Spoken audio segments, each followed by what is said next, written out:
Et si on définissait le voisinage? Si on entendait par voisinage pas uniquement les rapports existants entre humains, mais tous les rapports entre les vivants et non-vivants. Et si on élargit cette définition de voisinage, est-ce que notre perception et par la suite conception de l'espace changeront?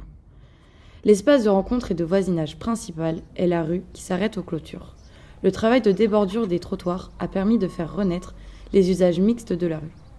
Ils se partagent entre la piétonne, la voiture, la poussette, le vélo, les arbres, la chaise roulante, le ou la joggeuse, la végétation, le déambulateur. Tous et toutes se partagent un même espace. Et si on posait un regard plus fin sur la clôture? On voit bien que toutes les clôtures ne sont pas les mêmes. On retrouve différents degrés de porosité et de visibilité, autant en surface qu'en souterrain. Et à grande échelle. Binic-Étapes-sur-Mer est un tissu urbain, entouré de terres agricoles, dominé par l'agriculture intensive. Peu d'interactions existent entre les deux mondes malgré leur interdépendance. Au cœur de Binic-Étapes-sur-Mer se trouve le terrain de la ferme, qui a le potentiel de proposer une alternative à notre mode de production agricole. Par la permaculture, nous voulons faire naître un espace faisant réapparaître une biodiversité dense avec l'interdépendance des divers écosystèmes.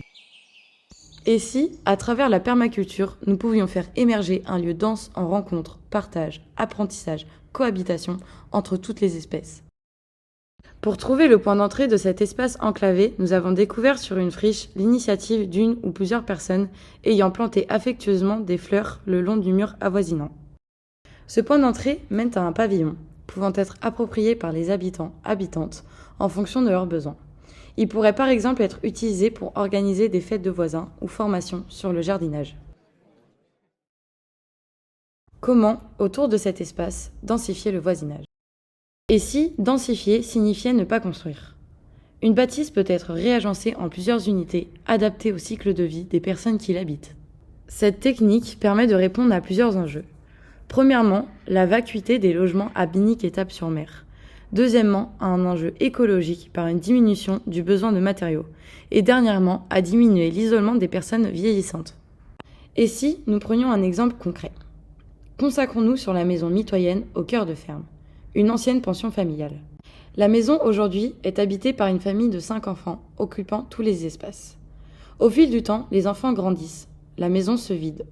Par la suite, pour faciliter l'entretien des lieux et pour ne pas tomber dans l'isolement, le couple vieillissant peut subdiviser sa maison en plusieurs habitats, par des gîtes, des logements saisonniers, des locatifs ou encore un logement PMR.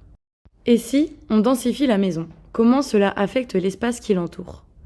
L'espace privé devient alors un espace semi-collectif. Et si densifier signifiait réhabiliter les bâtiments vacants? On constate que Binic-Étapes-sur-Mer ne remplit pas le quota de logements sociaux réglementaires. Nous voulons ajouter du logement social tout en lui donnant une place centrale. L'ancien bâtiment de la ferme, déjà existant, peut être réhabilité en logement, tout en ajoutant de nouveaux éléments. En créant un bâtiment modifiable dans sa conception de plan, nous pouvons garantir une diversité d'utilisation du bâtiment qui s'adapte en fonction des besoins en espace de vie. Et si on minimisait les espaces privés?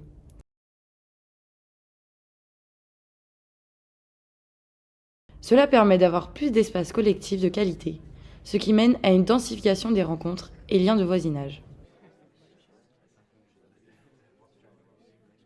Par ce lien vont se créer des ouvertures entre les logements sociaux et la maison densifiée afin de permettre une connexion vers l'espace de permaculture.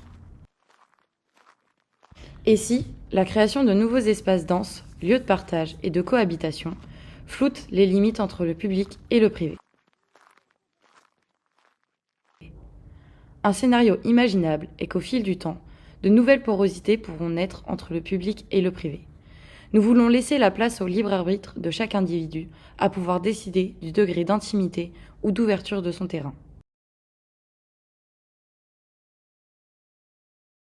Néanmoins, nous sommes d'avis que l'implantation de nos espaces de voisinage fera apparaître dans le temps une ouverture des clôtures et une densification de l'existant, favorisant l'entraide et la rencontre. Ainsi, nous pensons pouvoir mettre le voisinage entre toutes les espèces, tous les âges et toutes les classes au cœur de Binic-Étapes-sur-Mer à travers le partage.